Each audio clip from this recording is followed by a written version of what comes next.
Can someone tell me what was the last two questions that I asked you to do with the help of inheritance? किसी ने किए? आयशा ने किए. ठीक, और कोई? कुछ नहीं कर सकते भाई, कुछ नहीं कर सकते. मेहनत नहीं करना. कोई बात नहीं, मुझे पता था आप लोग नहीं करोगे. That's why today we will have a project as well, minor project 2, जिसमें सारा कुछ कंप्लीट हम कर लेंगे. ठीक है. So I am waiting for Afraz वो ज्वाइन कर जाए, जैसे कि कल वाली हम कंफ्यूजन थोड़ी सी दूर कर लें. Let's start the topic then. हो गया हमारा. वैसे ऊप्स में ज़्यादा कुछ होता नहीं. जब भी आप पढ़ेंगे ऊप्स में तो तीन ही इंपॉर्टेंट चीज़ होती हैं जो मेजरली हम यूज़ करते हैं. पहला होता है इनहेरिटेंस, दूसरा होता है पॉलीमॉर्फिज्म, तीसरा होता है इनकैप्सुलेशन, जो हम आज देखेंगे. ठीक है.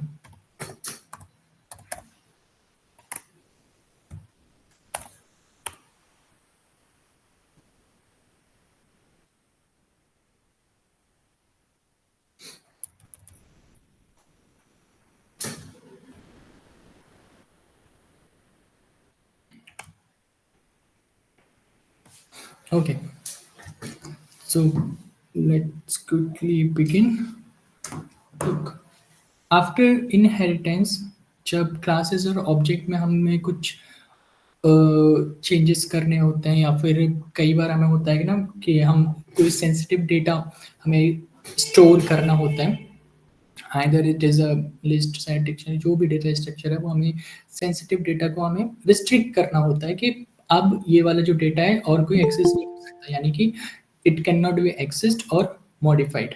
एक बार हमने जब किसी क्लास के अंडर किसी ऑब्जेक्ट में या फिर किसी क्लास में हमने कोई डेटा डिफाइन कर दिया, sorry not in object, in class अगर हमने कोई डेटा डिफाइन कर दिया, then it can not be accessed और modified.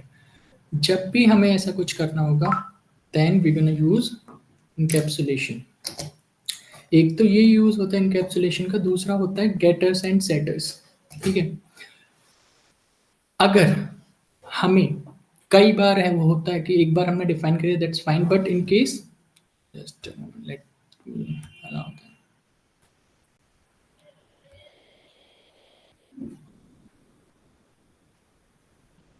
Okay, so let me repeat again. So encapsulation is basically, it's a feature again for us on the classes and object, which helps you to get two things. One is protecting our sensitive data. How we can protect our sensitive data? We can restrict it for accessing it or for modifying it. Like if we have defined anything in a class, it cannot be accessed or modified. But कई बार होता है कि हमने एक बार कर दिया modify, हमें फिर भी करना है, या एक्सेस हमें फिर भी करना है, बट एक कंट्रोल वे में. ठीक है. तो इनकैप्सुलेशन के थ्रू एक तो मैं ये हो गया कि सेंसिटिव डेटा को हम प्रोटेक्ट कर सकते हैं. दूसरा होता है ये हमें एक कंट्रोल्ड वे प्रोवाइड करता है टू मॉडिफाई और access the data through methods. और वो मेथड्स कौन कौन से होते हैं? दो मेथड, यानी कि दो फंक्शन. एक होता है गेटर्स, एक होता है सेटर्स. ठीक है. अब इनकैप्सुलेशन में जब भी हम देखेंगे तो पहले जो हम एट्रीब्यूट्स होते हैं, लाइक बाय डिफॉल्ट जितने भी एट्रीब्यूट्स होते हैं वो सारे के सारे पब्लिक एट्रीब्यूट्स होते हैं. पब्लिक एट्रीब्यूट मतलब कि जिनको आप कहीं पे भी, कैसे भी, कहीं पे भी प्रोग्राम में आप उनको एक्सेस कर सकते हो, कहीं पे भी मॉडिफाई कर सकते हो, जितने भी हमारे एट्रीब्यूट्स होते हैं. ठीक है. तो बाय डिफॉल्ट पाइथन के सारे एट्रीब्यूट्स कौन से होते हैं? पब्लिक. लेकिन दो और होते हैं, एक होता है प्रोटेक्टिव एट्रीब्यूट और एक होता है प्राइवेट एट्रीब्यूट. पहले एक हम नॉर्मल देखते हैं. फॉर एग्जाम्पल,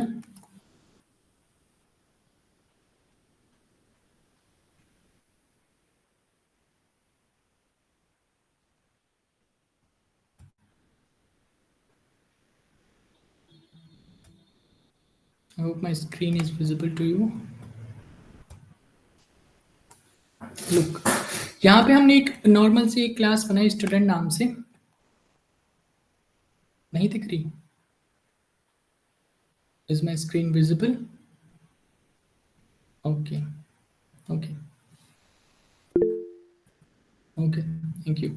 लुक, तो अब जो ये हमारे नॉर्मल एट्रीब्यूट है, इसमें अभी हमने कुछ नहीं किया। नॉर्मली आप कोई भी एट्रीब्यूट लिखने चाहोगे, कहीं पे भी जितने भी अभी तक हमने लिखे हैं, जितने भी कहीं पे भी जितने भी हमने इनहेरिटेंस में लिखे, सारे के सारे एट्रीब्यूट्स वो हमारे कौन से होते हैं? Public attribute. हालांकि पब्लिक मेथड जैसा कुछ नहीं होता, पर फिर भी इसको भी हम चेंज कर सकते हैं, तो इसलिए पब्लिक मेथड, जिनको हम कहीं से भी एक्सेस एंड चेंज कर सकते हैं। अब फॉर एग्जांपल हमने ये एक क्लास बनाने के बाद हमने इसका एक ऑब्जेक्ट बनाया जिसमें हम वैल्यू पुट की एलिस एंड ए। नाउ हमने यहाँ पे उसको एक नॉर्मल से डिस्प्ले इन्फो को हमने एक्सेस किया, एक ऑब्जेक्ट को डिस्प्ले इन्फो को, जो कि हमारा ये रहा फंक्शन, ये वाली मेथड को हमने एक्सेस किया। ठीक है, और फिर हमने प्रिंट स्टूडेंट नेम किया। लेट्स से क्या होता है, तो पहले जब हमने प्रिंट नेम किया जो कि एक नॉर्मल चीज़ थी, जो प्री डिफाइंड डेटा था उसी को हमने एक्सेस किया। ठीक है, बट अब हमें चाहिए कि हम इसका डेटा चेंज कर दें, तो हमने वापस से स्टूडेंट डॉट नेम जो हमारा एट्रीब्यूट था, स्टूडेंट डॉट नेम ये वाला, इसको हमने क्या किया, अब हमने इसको एक वैल्यू दे दी बॉब। ठीक है, पहले इसके पास कौन सी वैल्यू थी? एलिस, जो हमने यहाँ पे दी इसको डिफाइन करते टाइम पे। लेकिन अब हमने बोला कि नहीं, हमें इसको वापस से चेंज करना है ऑब्जेक्ट में डिफाइन करने के बाद। ऐसा नहीं कि पहले वो क्लास में डिफाइन थी, क्लास में डिफाइन नहीं थी, जब हम ऑब्जेक्ट को कॉल कर रहे थे, मेथड को कॉल कर रहे थे ऑब्जेक्ट के थ्रू, तब जो इसको वैल्यू दी थी वो थी एलिस। लेकिन एक बार हमने दे दी इसको वैल्यू, फिर भी हमें बाद में अगर इसको चेंज करना है, then we will simply write student dot name, और ये हमने इसको बॉब दिया, और बाद में अगर प्रिंट किया तो क्या प्रिंट होगा हमारे पास? बॉब। ठीक है, ये हो गया हमारा एक एग्जांपल किसका? पब्लिक एट्रीब्यूट का, कि जितने भी हम नॉर्मल देख रहे थे अभी तक, हमने जितने भी इनहेरिटेंस में पढ़े एट्रीब्यूट्स वगैरह, वो सारे क्या होते हैं? हमारे पब्लिक। लेकिन कई बार ऐसा होता है जब हमें चाहिए होता है कि हमारा जो डेटा है वो प्राइवेट हो या फिर मोर सिक्योर हो, तब हम प्राइवेट एट्रीब्यूट्स का यूज करते हैं। कैसे? प्राइवेट और प्रोटेक्टेड दो टाइप के। तो पहले देखते हैं हम प्रोटेक्टेड एट्रीब्यूट्स। लेकिन अगेन ऐसा नहीं समझ लेना कि पता नहीं क्यों, पर जब हम पाइथन में कुछ कर रहे होते हैं ना, स्पेसिफिकली पाइथन में कहने के लिए, तो अगर आप बोलोगे तो प्रोटेक्टेड एट्रीब्यूट्स जो होते हैं, तो कन्वेंशनली हम बोलते हैं कि प्रोटेक्टेड एट्रीब्यूट्स हैं हमारे पास, जो उनका डेटा हम बाहर से एक्सेस नहीं कर सकते। लेकिन एक वे होता है जैसे हम वो भी कर सकते हैं, बट उसको हम ऐसा मानते हैं ना कि क्या बोलते हैं, परंपरा प्रतिष्ठा अनुशासन, उसके बाहर जब हम जाते हैं तब हम करते हैं। बाकी प्रोटेक्टिव एट्रीब्यूट्स को हम जनरली एज ए प्रोग्रामर उनको छेड़छाड़ नहीं करते बाहर। पता कैसे पड़ता है कि हाँ ये प्रोटेक्टेड एट्रीब्यूट है? वो देखते हैं हम। लुक, जब भी हम कंस्ट्रक्टर बनाने के बाद, जब हम अपना एट्रीब्यूट डिफाइन कर रहे होते हैं, उसके पहले अगर एक अंडरस्कोर लगाएंगे, कितना? सिंगल अंडरस्कोर, तो वो हमारा क्या होता है? Protected attribute. तो ये दोनों हमारे क्या हुए? प्रोटेक्टेड एट्रीब्यूट्स हुए। लेकिन अब मैं जैसे कि नॉर्मली यहाँ पे जा रहा हूँ, अब इसको रन करके देखते हैं। ठीक है, तो यहाँ पे दो मेथड थे। पहले मेथड में हमने नाम बताया, सैलरी बताई। दूसरे मेथड में हमने बताया यहाँ पे कि पहले नेम प्रिंट करना, उसके बाद सैलरी प्रिंट करना। ठीक है, फिर एक और हमने क्लास बनाई मैनेजर एम्प्लॉय की। इसकी एक चाइल्ड क्लास हम बनाने गए, और वो चाइल्ड क्लास में हमने बताया कि एक और मेथड गिव रेज, कि इसको रेज देना है, कितना? अमाउंट लिख दिया, प्लस इक्वल टू अमाउंट, जो भी हम रेज देंगे। अब जब मैंने ऑब्जेक्ट क्रिएट किया, किसके लिए? ये चाइल्ड क्लास के लिए। तो ऑब्जेक्ट देते टाइम मैंने नेम में वैल्यू दी एलिस, और इसमें दी 50,000। ठीक है,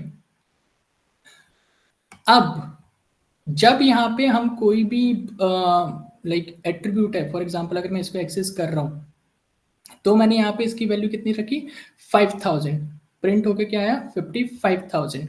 लेकिन यहाँ पे जो भी हमने एक्सेस किया डेटा, वो आउटसाइड क्लास नहीं किया। For example let me give you another example, जिससे क्लियर हो कि अगर बाहर से करना होता तो कैसा होता।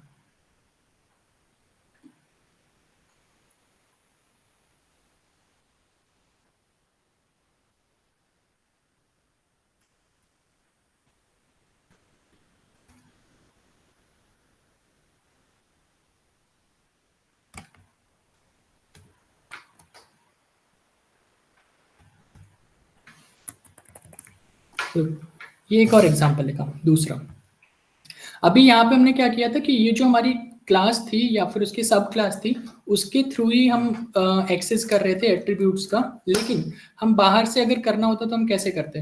हालांकि अगेन मैं वापस से बोलूंगा, कर सकते हैं, पर प्रोटेक्टेड एट्रीब्यूट्स जितने भी हमारे होते हैं, एक बार अगर आपको कहीं ये दिख जाए, इसका मतलब कन्वेंशनली ये मान के चलो कि इसको हमें बाहर से एक्सेस नहीं करना है, इसलिए हम इनको बोलते हैं, मतलब एज ए प्रोग्रामर हमें पता पड़ जाए कि इनको बाहर से एक्सेस नहीं करना है, बाकी ऐसा कुछ नहीं कि कर नहीं सकते। सेम एग्जाम्पल, सेम हमारे पास एक कंस्ट्रक्टर है जिसमें नाम सेलेक्ट लिखा, प्रोटेक्टेड एट्रीब्यूट ये हमारा, लेकिन अब यहाँ पे जब मैं प्रिंट करने जा रहा हूँ तब एम्प्लॉय डॉट जो नेम था हमारा, वो उसका आउटपुट क्या है? एलिस। लेकिन जब emp डॉट सैलरी की मैंने एक वैल्यू दी, डायरेक्ट मॉडिफिकेशन जिसको बोलते हैं, तो यहाँ पे मैंने इसकी जो वैल्यू 60,000 जो 50,000 थी उसको क्या चेंज करके कर दिया? 60,000।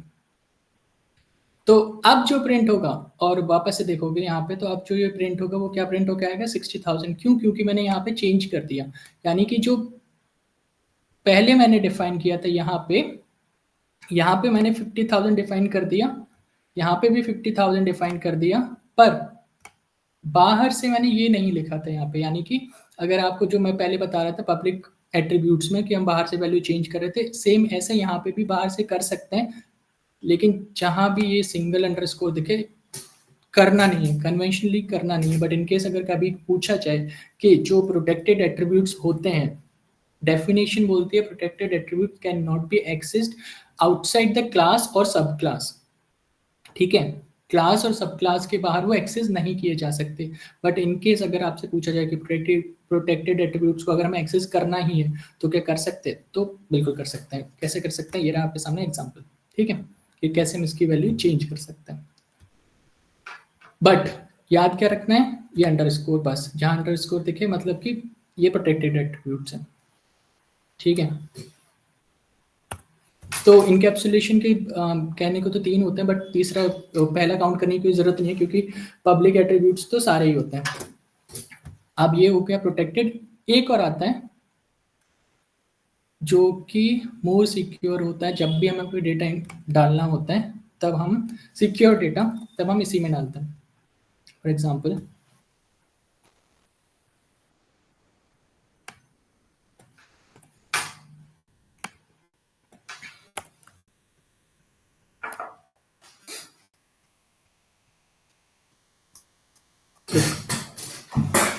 अब जो प्राइवेट एट्रीब्यूट्स होते हैं हमारे, सिमिलर टू जो अभी हमने देखा यहाँ पे प्रोटेक्टेड वाले, सेम अब एक और आ गया प्राइवेट वाले।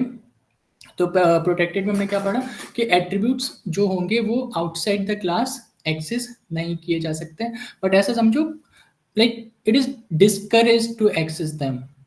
करे जा सकते हैं but it's discourage to access them as a principle of encapsulation. बाकी और कुछ नहीं है, जो रूल था इस वजह से नहीं किए जा सकते। बट जो प्राइवेट एट्रीब्यूट्स होते हैं वो हमें बेटर प्रोटेक्शन प्रोवाइड करते हैं। बट अगेन एक होता है हमारे पास मेथड जिसके थ्रू हम स्टिल इनको भी एक्सेस और मॉडिफाई कर सकते हैं, जिसको बोलते हैं मैंगलिंग। जो स्पेसिफिक हमें पाइथन में बनाया जाता है कि इनकैप्सुलेशन में 2-3 चीज़ें हैं जो प्राइवेट और प्रोटेक्टेड है। प्राइवेट को एक्सेस करने के लिए अगर करना ही है प्राइवेट को भी, तो उसके लिए एक स्पेसिफिक फंक्शन होता है, वो होता है मैंगलिंग। वो हम देखते हैं, बट फिलहाल के लिए एक नॉर्मल अच्छे बच्चे की तरह अगर हमें पढ़ना है, जो कि उनके रूल्स होते हैं इनकैप्सुलेशन के, उसके हिसाब से अगर रूल्स ब्रेक नहीं करने, तो ये हो गया हमारा नॉर्मल एक एग्जांपल कि हमने एक यहाँ पे प्राइवेट एट्रीब्यूट बनाया।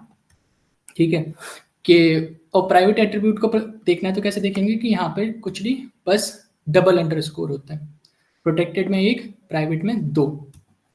ठीक है, वापस से हमने एक ऑब्जेक्ट क्रिएट किया।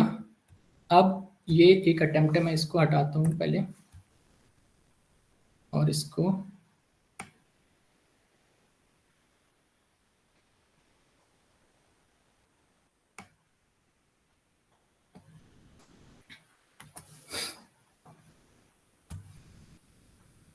ठीक है।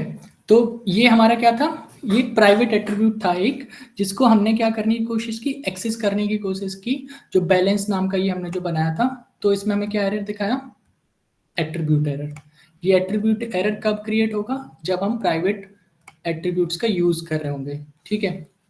लेकिन अगर हम बिना उसके, फॉर एग्जांपल ऑब्जेक्ट के थ्रू इसको एक्सेस करेंगे, डायरेक्ट क्लास और सब क्लास के नहीं, तब ये एक्सेसिबल है। यानी कि अगर मैं डायरेक्ट एक्सेस करने जाऊंगा तो एक्सेसिबल नहीं है, बट अगर मैं इस ऑब्जेक्ट के थ्रू एक्सेस करने जाऊंगा तभी एक्सेसिबल है, वरना नहीं है, ठीक है। अगर account dot bank account underscore balance लूंगा तब एक्सेस कर सकते हैं, अदरवाइज हम इसको एक्सेस नहीं कर सकते, ठीक है। तो ये हो गया प्राइवेट। और इसको एक बार हम देखते हैं मैंगलिंग के थ्रू कैसे एक्सेस कर सकते थे, जो कि अभी हमने देखा। एक और एग्जांपल लेते हैं।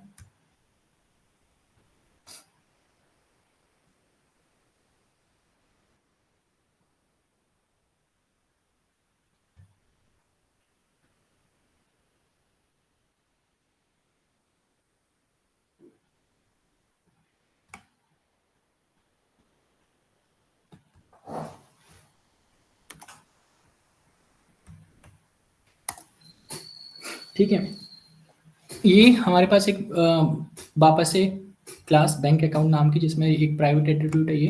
बाकी इसमें इतने सारे हमारे पास मेथड्स हैं, और मेथड के थ्रू हमें एक्सेस करने गए तभी हमें एक्सेस करके दे देगा, बट बिना मेथड के। फिलहाल अभी इसको रन करके देखते हैं, तो हमें आ रहा है 12,000, ठीक है, मेथड के थ्रू। लेकिन बिना मेथड के यहाँ पे आएगा एट्रीब्यूट एरर, बट इसको हटाते कैसे? मैंगलिंग के थ्रू। मैंगलिंग मतलब जो पहले किया था।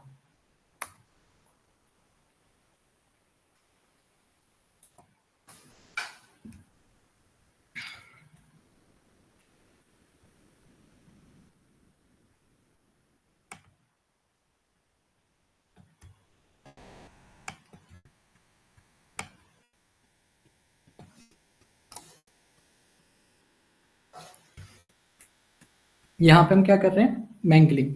दोनों एग्जांपल्स को मैं एक बार ऊपर नीचे रख लेता हूँ।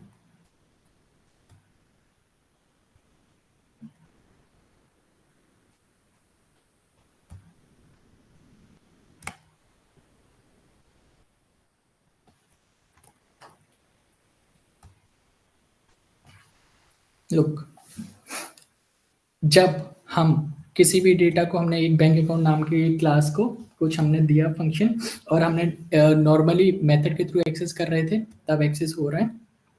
बट बिना मेथड के अगर डायरेक्टली एक्सेस करने जा रहे हो तो यहाँ पे एरर आएगा, जो ये वाली लाइन है, जिसको मैंने अभी कमेंट कर रखा है, ये वाली लाइन को, ठीक है। बट हमें करना ही है कि नहीं, हमें जो हमने बनाया हुआ एक एट्रीब्यूट, उसको हम क्लासेस और सब क्लास के बाहर एक्सेस करना ही है। देन हम क्या करेंगे कि हम एक मैंगलिंग करेंगे, यानी कि जो अकाउंट था, जो एक नॉर्मल अकाउंट था, उससे हम एक और ऑब्जेक्ट बना लेंगे, और वो ऑब्जेक्ट हम क्या बना लेंगे? Account dot bank account balance, और जिसकी वैल्यू हम 2000 पुट कर देंगे। तो ये लाइन को लिखना मतलब क्या? मैंगलिंग करना, कि एक और एक्स्ट्रा हम ऑब्जेक्ट क्रिएट कर रहे हैं अकाउंट के बाद। जो हमने अकाउंट बनाया था ऑब्जेक्ट, इसके बाद एक एक्स्ट्रा ऑब्जेक्ट क्रिएट करना है हमें, जिसको हम बोलेंगे मैंगलिंग। और ये हम तब करेंगे जब हमें प्राइवेट एट्रीब्यूट्स जब होते हैं उनको डायरेक्टली एक्सेस करना होता है बिना मेथड के, ठीक है। तो दो चीजें हुई। पहला, प्रोटेक्टेड को हम कर सकते हैं डायरेक्टली। नॉर्मली हम कोई भी डेटा अगर हमें रखा है तो हम प्रोटेक्टेड को भी चेंज कर सकते हैं, बट प्राइवेट को अगर करना है तो प्राइवेट को करने के लिए हमें मैंगलिंग यूज करनी पड़ेगी। यानी कि जो एक ऑब्जेक्ट आपने क्रिएट किया उसके बाद एक और ऑब्जेक्ट आप क्रिएट करेंगे, देन आप प्राइवेट को भी चेंज कर सकते हैं। लेकिन कन्वेंशनली और नॉर्मल इनकैप्सुलेशन के रूल्स के हिसाब से ना हम प्राइवेट को करते हैं ना हम प्रोटेक्टेड को करते हैं, ठीक है। अब एक जो कल हम देख रहे थे, बाय द वे इतना ही है इनकैप्सुलेशन, इसमें एक दो चीज़ें और आती हैं, गेटर्स एंड सेटर्स। उससे पहले हम कल की चीज़ डिस्कस कर लेते हैं। By the way thanks for giving me a topic, कि कल हम डिस्कस कर रहे थे कि ओवरराइडिंग और पॉलीमॉर्फिज्म में क्या डिफरेंस होता है। मुझे एक टूल बनने का एक टॉपिक मिल गया, like in a group of our programmers. बहुत लोगों से मैंने पूछा कि अच्छा बताओ ओवरराइडिंग और पॉलीमॉर्फिज्म में क्या डिफरेंस होता है। तो लाइक हमने कभी ओवरराइडिंग को मॉर्फिज्म को एक साथ तो देखा नहीं होता, तो डिफाइन करना ही पॉसिबल है, क्योंकि पॉलीमॉर्फिज्म इज लाइक बड़ी सी क्लास और ओवरराइडिंग इज छोटी सी क्लास। यानी कि पॉलीमॉर्फिज्म आप कहीं भी कैसे भी आप यूज कर सकते हो, कहीं भी आप वैल्यूज चेंज करने जाओगे आप कर सकते हो। ऐसा नहीं है कि सिर्फ आप इनहेरिटेंस में ही करोगे या फिर सिर्फ और सिर्फ आप क्लासेस और ऑब्जेक्ट में ही कर सकते हो। पॉलीमॉर्फिज्म एक बड़ा टॉपिक हो गया। लेकिन ओवरराइडिंग तब ही कर सकते हो जब कहीं पे इनहेरिटेंस हो। अगर इनहेरिटेंस नहीं है तो आप ओवरराइडिंग नहीं कर सकते। तो ऐसा कुछ नहीं है कि मतलब मैं डिफरेंस क्रिएट करके आपको एक वर्ड दे सकूं कि पॉलीमॉर्फिज्म में और इन ओवरराइडिंग में एक डिफरेंस है। ऐसा समझ लो कि ओवरराइडिंग एक स्पेसिफिक केस है, जो हम कल बोल ही रहे थे कि स्पेसिफिक केस जो सिर्फ और सिर्फ इनहेरिटेंस में ही लगेगा। और पॉलीमॉर्फिज्म इनहेरिटेंस में भी लग सकता है, बट इनहेरिटेंस के बाहर नॉर्मली भी हम पॉलीमॉर्फिज्म को यूज कर सकते हैं। जहाँ पे कोई नॉर्मल से एक क्लास और ऑब्जेक्ट लिखी, मैंने दूसरी क्लास बनाई ही नहीं, इनहेरिटेंस हुआ ही नहीं, तब भी अगर मुझे कुछ चेंज करना है तो मैं पॉलीमॉर्फिज्म के थ्रू कर सकता हूँ। बट जो ओवरराइडिंग है वो तभी पॉसिबल है जब कहाँ कहीं पे इनहेरिटेंस हो रहा होगा। ठीक है, ठीक है अफराज, आपने देखा था कभी डिफरेंस? और भी है लाइक बहुत सारे रीजंस। अगर क्योंकि सब जगह ट्राई किए, लोगों से भी पूछा, और भी क्योंकि पता नहीं क्यों ऐसे टॉपिक्स बहुत कम आते हैं। जब हम कुछ कन्वेंशनल चीजें करते रहते हैं ना, प्रोग्रामिंग वगैरह करते रहो, कभी कोई ऐसे टॉपिक मिलते नहीं कि जो लगे कि हाँ कुछ ठीक ठाक सा था, क्यों कंफ्यूज नहीं हो पाते। ऐसे कंफ्यूजन वाली चीजें बहुत कम ही मिल पाती हैं। So again thank you. अब मेरे को एक पोस्ट करने का रीजन भी मिल गया लिंक्डइन पे, तो इसको मैं पोस्ट भी करूँगा आज। ठीक है, सो थैंक यू अफराज। अगर ऐसा कुछ दिखा करे प्लीज बोल दिया करो, कम से कम कुछ ऐसे 2-4 टॉपिक तो निकल आया करें, इसको हम थोड़ा बहुत डिस्कस कर लें। वरना ऐसे सोते सोते सी क्लास हो जाती है। मैं बताता जाता हूँ, आप लोग सुनते जाते हो बड़े अच्छे बच्चे बन के। और मेरे लिए तो बड़ा आसान है ही, जितनी मुझे आपको दिक्कत नहीं हुई मेरे को उतना आसान होगा पढ़ाने में। जल्दी जल्दी टॉपिक कवर हो जाएंगे, है ना। तो इनकेस अगर आपको कुछ ऐसा दिखा करे तो आप बोल दिए लाइक, और वो तभी बोल सकते हो ऑब्वियस सी बात है जब आप ध्यान से सुन रहे हो। वरना एज अ ट्रेनर हमें तो सबसे अच्छी बात है कि आप जितना नहीं सुनोगे उतनी अच्छी बात है, टॉपिक्स जल्दी कवर हो जाएंगे। खैर अपार्ट फ्रॉम इट इसका कोई फिर आपको फ़ायदा नहीं मिलने वाला, फिर तो यूट्यूब वीडियोज़ ही देख लो। इसलिए अगर आपको कोई टॉपिक लग रहा है, आपको कन्फ्यूज़न है, पूछ लो।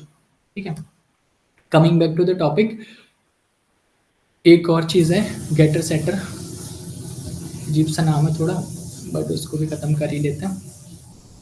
लुक, गेटर्स और setters like object oriented programming आप करने जाओगे तो जैसे कि मैंने बताया कि आप इनहेरिटेंस हो गया या पॉलीमॉर्फिज्म हो गया, या फिर हम जो अभी इनकैप्सुलेशन देख रहे हैं, तो इनकैप्सुलेशन को आप एक ऊप्स का पार्ट मान सकते हो, बट इनकैप्सुलेशन को आप 2 पार्ट में डिवाइड कर सकते हो। कैसा? एक तो ये हो गया कि हमें कभी भी प्राइवेट डेटा चाहिए, कुछ डेटा सिक्योर चाहिए, तब आप प्राइवेट एट्रीब्यूट्स, प्रोटेक्टेड एट्रीब्यूट्स बना सकते हो। दूसरा होता है गेटर्स और सेटर्स। कैसे हम गेटर्स और सेटर्स का यूज करके क्लासेस और उनकी सब क्लासेस के बाहर डेटा को इधर उधर करते हैं। ठीक है, और अगेन ऑब्जेक्ट ओरिएंटेड प्रोग्रामिंग आप जब भी कर रहे होते हैं ना, तो ऑब्जेक्ट ओरिएंटेड प्रोग्रामिंग में मेन जो रोल होता है हमारा वो क्या होता है कि हमें ऑब्जेक्ट के थ्रू ही सारे, आपने अब तक देख लिया होगा कि जो भी हम कर रहे थे वो सारा कुछ किस में कर रहे थे, ऑब्जेक्ट्स में कर रहे थे। इसलिए इसका नाम दिया ऑब्जेक्ट ओरिएंटेड प्रोग्रामिंग। लाइक बहुत भयानक डेफिनेशन हो गई है ना। तो आज का जो हमारा प्रोजेक्ट होगा माइनर प्रोजेक्ट 2, उसमें हम यही 2-4 टॉपिक्स को कवर करके कैसे हम एज अ इंडस्ट्रियल प्रोजेक्ट बनाते हैं, मतलब भयानक वाला नहीं, एक छोटा सा इंडस्ट्रियल प्रोजेक्ट क्रिएट करके देखेंगे कि कैसे करते हैं। करके देखेंगे का मतलब मैं नहीं करूँगा, आप ही करोगे। ठीक है, तो let me just cover the getter and setter, फिर हम आज की कहानी खत्म करेंगे। ओके,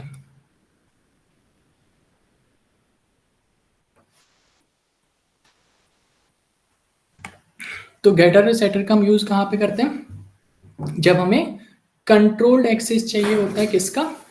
मेथड्स का, सॉरी एट्रीब्यूट्स का। और गेटर और सेटर क्या है? फंक्शन है, या फिर हम जो इसमें ऊप्स में बोलते हैं मेथड्स हैं। गेटर और सेटर क्या है? मेथड्स हैं जिनका हम यूज करते हैं कंट्रोल्ड वे में एक्सेस करना, किसको? प्रोटेक्टेड एट्रीब्यूट्स को, जितने भी हमारे प्रोटेक्टेड एट्रीब्यूट्स हैं, अगर हमें उन्हें एक्सेस करना है बट कंट्रोल्ड वे में। कंट्रोल्ड वे में का मतलब, पहले मुझे यहाँ पे एग्जांपल रखने दो।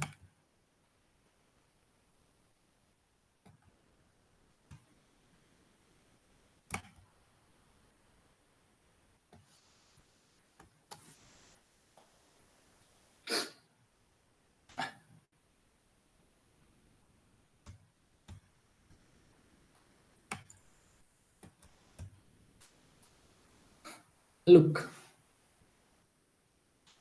ये हमारा कौन सा है, प्राइवेट, ठीक है, डबल अंडरस्कोर है, तो ये हमारे प्राइवेट एट्रीब्यूट्स हैं। अब प्राइवेट एट्रीब्यूट में सेम जो हमारा नेम नाम का एट्रीब्यूट था, उसको हमने एक और मेथड बनाया, यानी कि जो हमारे यहाँ पे कंस्ट्रक्टर था, उस कंस्ट्रक्टर के बाद मैंने एक और मेथड बनाया गेट अंडरस्कोर नेम नाम से, और यहाँ पे मैंने रिटर्न वैल्यू क्या लिखी, नेम। क्यों लिखा वो अभी हम नीचे देखेंगे, कि जब हम ऑब्जेक्ट से वैल्यू प्रिंट कराएंगे वो देखेंगे तब। सेम ये सेटर है। अब ये सेटर के थ्रू मैंने क्या किया कि जो सेट नेम नाम का मैंने एक और मेथड बनाया, उसमें भी मैंने नेम लिखा ये। अब इफ लेन, अच्छा ये लेन क्या होता है, किसी को पता है? लेन लेन लेन बोलो यार। Sir length. Sorry, length length किसकी लेंथ? जो आप दे रहे हो नेम। ठीक है, लाइक ऐसा नहीं मतलब ऐसा बोलो, हाँ ऑब्वियसली लेंथ मतलब लेंथ, बट जितने भी आपने जब हम फॉर लूप पढ़ रहे थे तो इटरेबल्स जो भी होते हैं हमारे पास, अब इटरेबल्स में बोल रहा हूँ, यानी कि मैं सारी चीजें कवर कर रहा हूँ, either I am talking about string, list, dictionary, सब जितने भी इटरेबल्स हमारे हो सकते हैं, उनकी ये क्या बताता है, लेंथ, कि अगर एक स्ट्रिंग है, स्ट्रिंग में 4 लेटर्स हैं तो उसकी लेंथ कितनी हुई, 4, ऐसे करके ये लेंथ बता देता है। तो हम लिख रहे हैं कि इफ जो नेम हमारा है यहाँ पे, जो नेम हम पुट करेंगे ऑब्जेक्ट में, उसकी लेंथ अगर ग्रेटर देन 0 है, तो सेल्फ डॉट नेम जो हमारा यहाँ पे प्राइवेट एट्रीब्यूट है, वो किसके इक्वल होगा, नेम के इक्वल, यानी कि जो आउटपुट निकल के आएगा वो वही नेम आ जाएगा। बट इन केस अगर वो मतलब हमें कुछ डाल ही नहीं रहा, लेंथ 0 है, तो अभी कौन आ रहा है,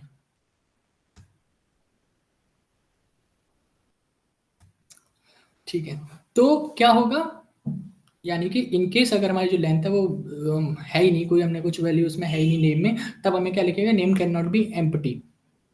ये जब आप डालते हो ना वैल्यूज, कभी कोई वेबसाइट में डाल रहे हो तो और एकदम से आप क्लिक कर देते हो तो बोलता है कि नहीं नहीं it can not B empty, तो वो हम यहाँ से कर सकते हैं कि कोई भी फॉर्म फिल करते टाइम आपको आपने किसी को एम्प्टी छोड़ दिया, तो वो वहाँ से आपको ये बता देता है। डीजेंगो में जब, मतलब डीजेंगो जो पाइथन के एक वेबसाइट जनरेशन के लिए अलग से कहानी है, उसमें अगर हम इसको यूज करेंगे तो हम एक वेबसाइट क्रिएट करने में, ऐप क्रिएट करने में इसको डाल सकते हैं, जहाँ पे हमें प्रॉम्प्ट आता है ना, name can not B empty या कुछ और कैन नॉट बी एम्प्टी, तो यहाँ से हम कर सकते हैं। ठीक है, तो वो उसमें हमेशा हम लेंथ का यूज करते हैं, तो वहाँ से हमें लेंथ का कंसेप्ट जरूरी होता है, वरना हम ऐसे नहीं डालेंगे नेम इक्वल टू 0, कैसे काउंट करोगे, नहीं कर सकते। इसीलिए स्ट्रिंग का एरे होना भी जरूरी है, जो पाइथन में अपने आप ही है। ठीक है, तो इफ नेम की जो लेंथ है वो 0 से बड़ी है तो नाम प्रिंट हो जाएगा, otherwise it will say name can not B empty. तो ये तो हुआ नेम के लिए गेटर और सेटर। अब हमें गेटर और सेटर देखना है भाई एज के लिए, तो हमने वापस से सेम कहानी, रिटर्न क्या होगा, self dot age, self dot underscore underscore age, यानी कि हमारा प्राइवेट एट्रीब्यूट, और इसके लिए मैं वापस से सेटर लिखा इफ। अब एज क्या होगा, नंबर होगा। पाइथन में ऑब्वियसली हमें बताने की जरूरत नहीं कि एज अगर हम नंबर इनपुट दे रहे होंगे तो अपने आप उसको पता है कि ये जो डेटा टाइप है वो नंबर ही है। ठीक है, तो अगर वो नंबर ग्रेटर देन 0 होगा तो एज प्रिंट होती जाएगी, वरना अपने आप ये लिखेगा एज मस्ट बी पॉजिटिव, या जो भी आपको लिखना है। ठीक है, अब जब मैं यहाँ पे ऑब्जेक्ट क्रिएट करने जाऊंगा, पर्सन नाम का एक ऑब्जेक्ट, और ये जो हमारा प्राइवेट एट्रीब्यूट था नेम नाम का, इसकी वैल्यू मैं यहाँ से, सॉरी इसकी वैल्यू, इसको मैं डायरेक्ट एक्सेस नहीं कर सकता था। अगर आपको करना है तो आप करके देख सकते हैं, लेकिन एरर वही आएगा कि प्राइवेट एट्रीब्यूट एरर, जो ये वाला आता है प्राइवेट एट्रीब्यूट एरर। बट अगर मैंने गेट अंडरस्कोर नेम करके एक और इसके साथ में ही बना लिया है, गेटर बना दिया है, तो मैं इसको कंट्रोल कर सकता हूँ। यानी कि सेम क्लास के अंदर मैंने पहले तो एक नॉर्मल सा अपना एट्रीब्यूट डिफाइन किया, और उस एट्रीब्यूट के बाद मैंने थ्रू गेटर एक और मेथड क्रिएट कर दिया, यानी कि थ्रू गेटर मेथड एक और से फंक्शन बना दिया जिसमें मैंने सेम चीज को रिटर्न में सेम चीज को, ये जो प्राइवेट एट्रीब्यूट था सेम इसको ही वापस से उठा के रख दिया। गेटर से उसको डिफाइन करूंगा, सेटर में आके उस पर कंडीशन लगा दूंगा जो भी मुझे उसमें करना होगा वो। सेम यहाँ पे गेटर से मैंने इसको डिफाइन किया रिटर्न करने के लिए, और सेटर से मैंने उसकी कुछ वैल्यू दे दी जो भी हमें चाहिए होगी वो। और अब मैं इसको वापस से क्या कर सकता हूँ, लुक, अब मैं इसको एक बार कोई बोल रहा कुछ, ओके। तो यानी कि यहाँ तो मैं नॉर्मली एक्सेस कर रहा हूँ कि जो हमारे प्राइवेट एट्रीब्यूट्स थे, बट अगर मुझे यहाँ पे इसको मॉडिफाई करना होगा तो वो मैं किसके थ्रू कर सकता हूँ, सेटर के थ्रू। यानी कि गेटर के थ्रू आप क्या कर रहे हो, उसको एक्सेस कर रहे हो, सेटर के थ्रू आप मॉडिफाई कर रहे हो। यानी कि गेटर और सेटर एक आपको कंट्रोल्ड वे में डेटा चेंज और एक्सेस करने की एबिलिटी देता है और कुछ नहीं है। बाकी फिलहाल मैंने तो आपको मैंगलिंग वगैरह जो बता दिया, तो ये गेटर और सेटर का कंसेप्ट ही नहीं है, आप ऐसे ही कर सकते हो बिना गेटर और सेटर के मैंगलिंग के थ्रू। बट अगर आप ध्यान से देखोगे ये थोड़ा गेटर सेटर मैंगलिंग जैसा नहीं है, बोलो, ये गेटर और सेटर मैंगलिंग नहीं है क्या, एनीवन, बोलो।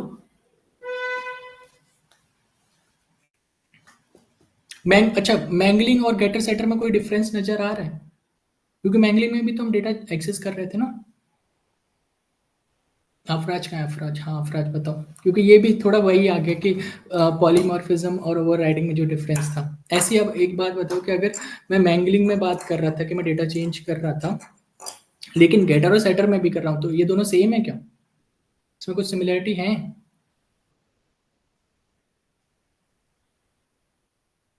तो सिमिलैरिटी लग रही है।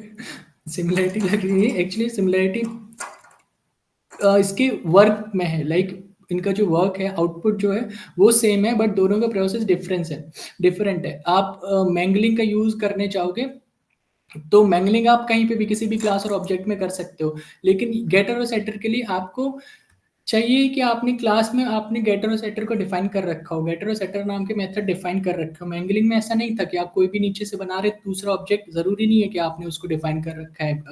क्लास क्लास जो बनाई है आपने उसमें, दोनों का काम एक ही है, क्योंकि दोनों में आप वैल्यू चेंज कर रहे हो। यहाँ पे भी आप वैल्यू क्या कर रहे हो, चेंज कर रहे हो, ठीक है। फिलहाल के लिए अगर आपको समझना हो एक प्रॉपर वे में, अगर हम इनकैप्सुलेशन को पढ़ेंगे तो मैंगलिंग वगैरह नहीं पढ़ते हम, बट ये बोलते हैं ना हैकर है भाई हैकर, तो वो हैकर है भाई हैकर के केस में हमें मैंगलिंग पढ़ना पड़ता है कि जब हमें करना ही है, हमें डेटा चेंज करना है without the help of getter और सेटर, तब हम मैंगलिंग वगैरह कर लेते हैं, ठीक है।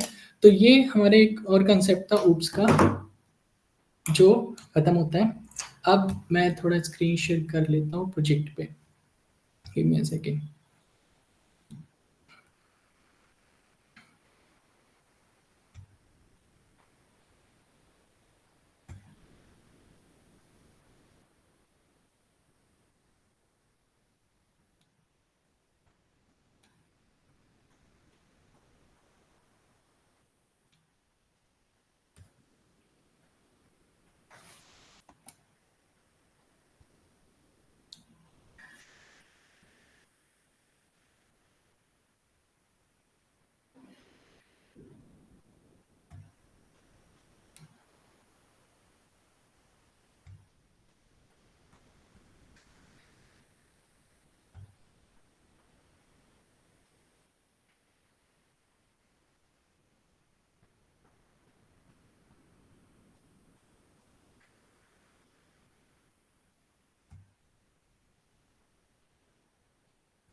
ओके, दिख रहा है आपको प्रोजेक्ट 2 करके कुछ दिख रहा है, दिख रहा है, ठीक है। तो ये हमारा एक और छोटू सा प्रोजेक्ट है, ज़्यादा कुछ भयानक सा नहीं है। इसका एक ये हमारा प्रॉब्लम स्टेटमेंट है, यहाँ पे आपके इंस्ट्रक्शन है कि आपको करना क्या क्या है। यूज क्या क्या करना है हमें, पहले पढ़ लेते क्या है कि smart work force attendance system for a company, this system will manage employees attendance work. मैं खुद पढ़ लूँगी, मैंने अपनी पढ़ा है।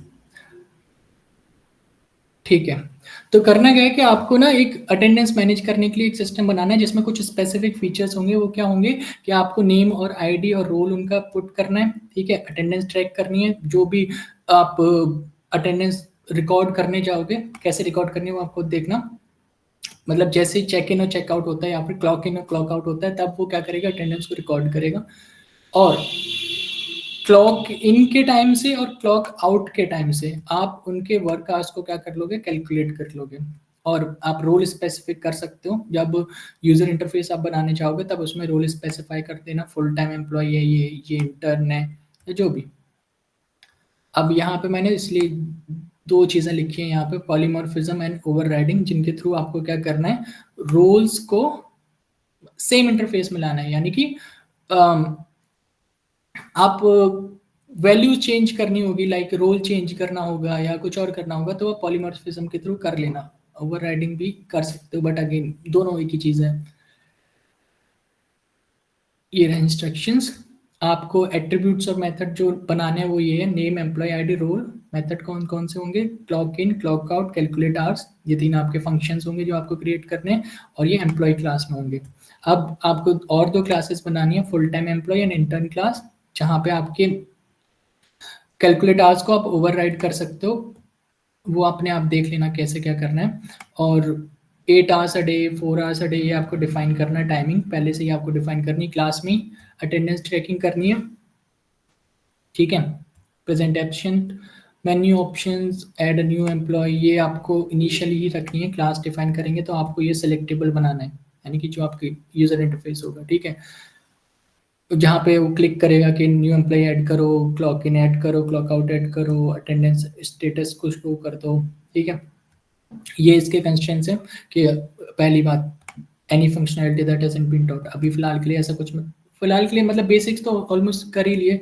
नमपाई, पांडास वगैरह ये सब चीज़ें हमें बचती हैं थोड़ी, वो हम देखेंगे। बाकी आप कुछ भी यूज़ कर सकते हैं, ऐसा कुछ नहीं है। इसको हटा दो, ठीक है। ठीक है, use polymorphism to manage both full time employees and interns through a common interface. Encapsulation का आपको प्रयोग करना, सेंसिटिव डेटा, एम्प्लॉय आईडी या जो भी, कहीं पे भी आप इनकैप्सुलेशन लगा लेना, प्राइवेट या फिर प्रोटेक्टेड जो भी लगाना हो वो लगा लेना। कोशिश करना कि जितने हो सके उतना आप कर लो, बाकी नॉट एक्सपेक्टिंग कि आपको पूरा खतरनाक सा बना के लाओ। जैसा पिछले वाला बनाया था उतना इनफ है एज ए माइनर प्रोजेक्ट, ठीक है। तो किसी को कुछ पूछना है? श्रीनगर में अभी कौन है, कोई है श्रीनगर में?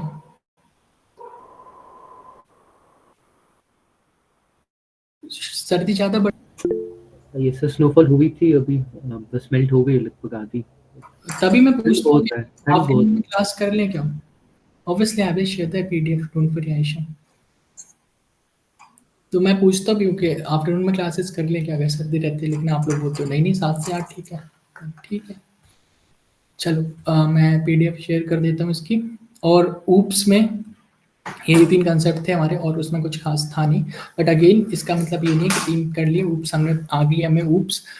बहुत सारी चीज़ें हैं, आपको खुद ही एक्सप्लोर करनी पड़ेंगी। वो कैसे करती हैं, प्रैक्टिस, और कुछ नहीं है। आप में से कोई हैकर रैंक, कोड शेफ वगैरह इस पे है, कोई कोई सुना है ऐसा कुछ होता है? अच्छा ठीक। तो थोड़े बहुत ना ऐसे प्लेटफॉर्म ज़रूरी है, मतलब ऐसा नहीं बोल रहा हूँ कि शो ऑफ के लिए, जिसमें आप लिखने जाओ कोड शेफ पे 4 स्टार और यहाँ पे फलाना दिखाना 5 स्टार रैंकिंग, इतने प्रॉब्लम सॉल्व कर लिए। बट एटलीस्ट आपको कुछ अच्छे क्वेश्चंस मिलते रहते हैं यहाँ पे। वरना सबसे अच्छा तो पता नहीं क्यों मुझे जीएफजी लगता है कि आप जीएफजी पे जाओ, वहाँ पे आपको मॉडरेट से लेके एडवांस तक चीज़ें मिल जाती हैं। और अच्छी बात ये है कि उसका कंटेंट अच्छा है। तो गिग्स फॉर गिग्स पर्सनली मुझे पसंद है, बाकी आपकी पसंद है, आप हैक करें कि या फिर कोड से जो भी आपको यूज़ करना है वो करिए। बट अगर एज ए बिगिनर आप गिग फॉर गिग्स का यूज़ कर सकते हैं, ठीक है। बट ज़रूरी है, बिना इसके आप प्रैक्टिस कर नहीं पाएंगे। बिना प्रैक्टिस के तो फिर कोई फ़ायदा नहीं है पाइथन पढ़ने का या किसी भी प्रोग्रामिंग लैंग्वेज को पढ़ने का। आज पढ़ेंगे कल भूल जाएंगे। है ना, शायद 1-2 घंटे बाद ही भूल जाएंगे। चलिए ठीक है, मैं पीडीएफ शेयर कर देता हूँ, आप प्रैक्टिस करिए।